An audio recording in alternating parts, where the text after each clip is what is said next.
Graças, paz, mais uma manhã com vocês neste quadro Café com Reflexão. E eu venho falando para vocês durante esta semana acerca de templo, né? Não sabeis vós que sois templo de Deus e que o Espírito de Deus habita em vós? Se alguém destruir o templo de Deus, Deus o destruirá, porque o templo de Deus que sois vós é santo. E nesta proposta eu venho trazendo aqui um conceito de templo logo dentro da narrativa primeira, né? Temenos, trazendo para a cultura grega, para a cultura judaica e trazendo para a cultura cristã. E eu quero estar tentando falar para vocês nestas ministrações últimas, até o final da semana mesmo, até esses dois últimos dias, 3 funções do templo que, de alguma forma, se a gente souber, com certeza a nossa consciência cristã ela será um pouco melhor elaborada, e a compreensão do que de fato é proposto o templo, a gente vai compreender onde é que estamos falhando, e a gente terá a oportunidade aí de rever alguns valores, alguns conceitos e alguns preceitos daquilo que trazemos em nós como templo, não é? Vós sois templo do Espírito Santo. Templo, ela traz este aspecto primeiro com a função de habitar, e talvez este seja o grande mistério a ser desvendado em sua vida. Paulo, ele diz que este mistério é desvendado e examinado quando ele está escrevendo Coríntios 11, no versículo 28, ele está falando: examine-se, pois, o homem a si mesmo, e coma do pão e beba do cálice. E neste contexto, então, é hora de você aprender a ter consciência e se autoexaminar como templo de Deus. Alguns pensam neste aspecto do capítulo 11 da ceia, somente do ritual, do memorial, ou da liturgia, ou do sacramento, a ceia do Senhor, mas o examine-se, pois, o homem a si mesmo é compreender como você vem sendo templo, o que você tem oferecido no altar deste templo, o que você tem feito para trazer os 3 aspectos fundamentais para o templo: santificação, edificação e adoração, não é? É hora de aprendermos a ter esta reflexão contínua na terapia junguiana. Há uma proposta de que o homem ele tem que fazer uma análise, uma terapia analítica, ou seja, ele tem que estar olhando para dentro de si, ele tem que estar olhando para as circunstâncias, tem que estar olhando para muitos viés, mas quando a gente cai para dentro da própria palavra de Deus também, Jung ele traz em si esta consciência da existência de Deus, é filho de pastor, é luterano com mãe presbiteriana, e sempre quando ele ia trazer algum tipo de apresentação de sua pessoa, ele não só mostrava o seu currículo, mas ele falava de quem ele era, e ele sempre começa as suas palestras propondo: eu sou protestante, não é? Mostrando que de fato ele nasce de um berço evangélico e ele não tira a religião da pauta da terapia, porque ele compreende que um dos aspectos somatórios em benefício para uma boa terapia está, então, na compreensão da existência de Deus e da soberania de Deus.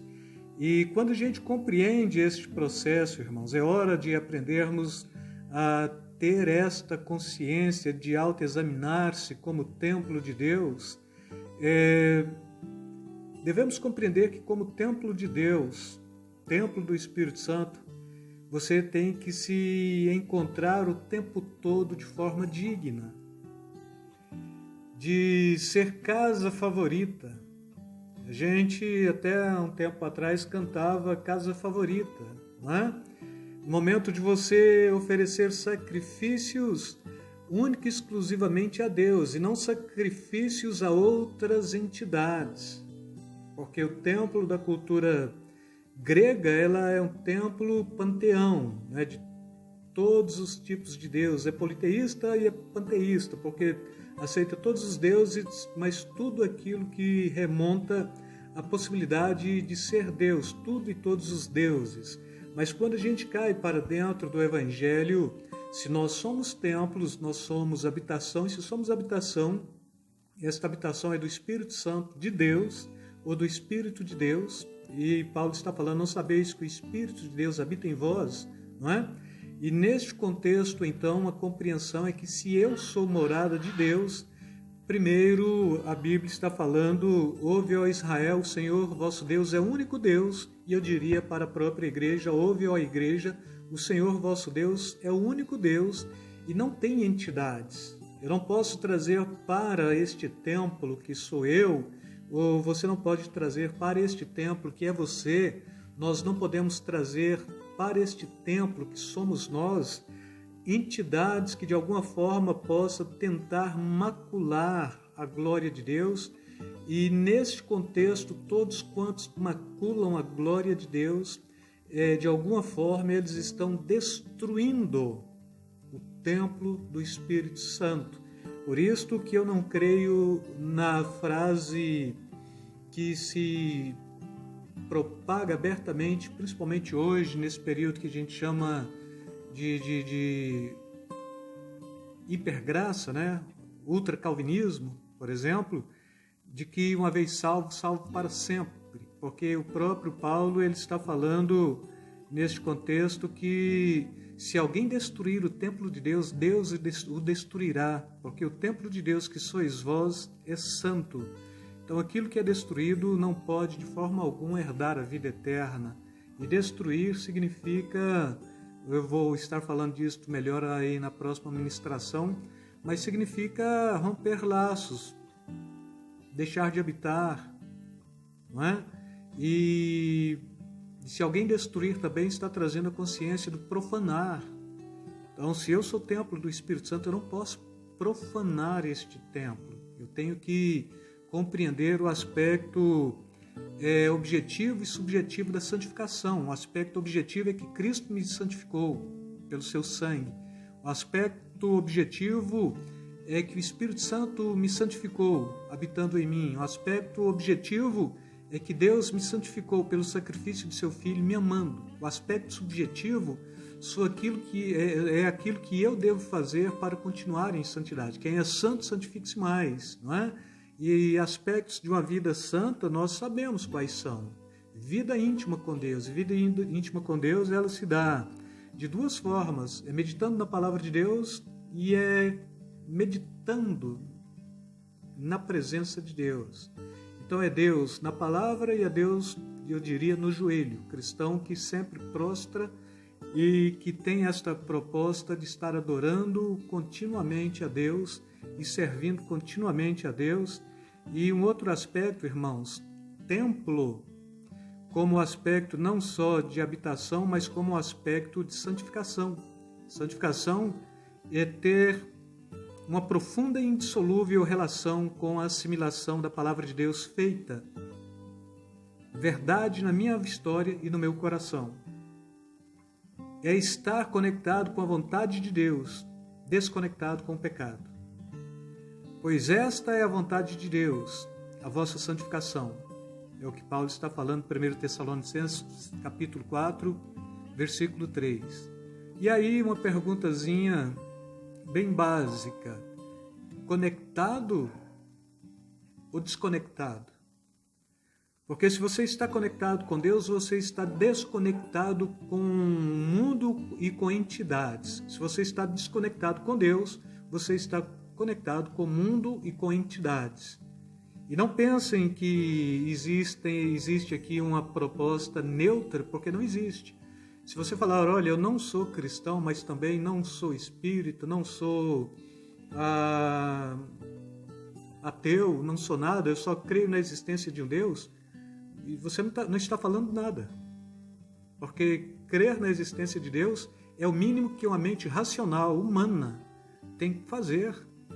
O ateu, ele perde quando ele não crê na existência de Deus, porque quando você crê na existência de Deus, tudo se torna mais fácil. Então não é somente crer na existência de Deus, é professar fé no sacrifício do Filho de Deus que se entregou por nós e estarmos conectados com Ele, nele, pelo Espírito Santo, como função de santificação. Santificado é separado para. Então nós fomos santificados para o serviço de Deus. E se Deus te mandar dentro de um prostíbulo, dentro de uma boca de fumo, dentro de uma facção criminosa, você vai, não sendo facção criminosa, nem viciado em drogas e nem prostituto, porque você está separado para. E a importância da santificação é justamente esta. O cristão que é templo, que está conectado com Deus e que está separado para o serviço de Deus e que pode ir onde for, quando Deus mandar, enviar. E quando Deus mandar ou enviar, você vai cumprir a sua missão, porque a missão de Deus, ela tem aí o que Paulo está falando, né? Que trabalhou mais do que todos os demais apóstolos, mas depois ele propõe, mas não eu, e sim a graça de Deus que habita em mim. Então, se Deus te manda para uma missão, é porque então a própria graça de Deus vai te fazer vitorioso nesta missão. Mas como templo, conscientize, você não pode perder o seu foco, você não pode perder a proposta da adoração, e aquele que tem que estar habitando o seu coração não é outro senão o próprio Espírito Santo, que é de Cristo, que é de Deus. E o próprio Espírito Santo, como aquele que foi o Consolador enviado para estar conosco todos os dias até a consumação dos séculos. Com isto, eu quero deixar mais uma vez para vocês aí, beijo na alma, beijo no coração, fiquem na paz e meditem. Sois templos. Templo habitação, templo santificação. E amanhã eu trago um outro aspecto do templo também. Fiquem na paz, amados.